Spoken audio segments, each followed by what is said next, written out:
नमस्कार मित्रांनो, आपण गिन्नीपासून सुरुवात करू.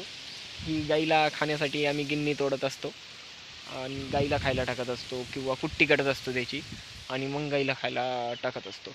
तर आज मी म्हणजे शेतात चक्कर मारायला आलो आहे. तर तुम्हाला पण दाखवतो मी माझं शेत.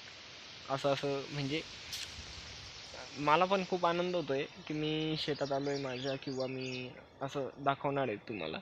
तर चला आपण चक्कर मारू आणि पाहू की शेतात काय लावलेलं आहे.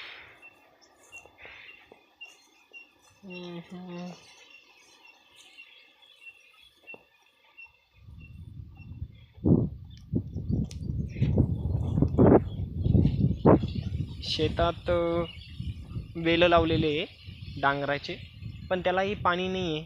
आम्ही तरी काय करू, पाणी पण नाही आहे, पाऊस पडेना. त्याच्यामुळं जरा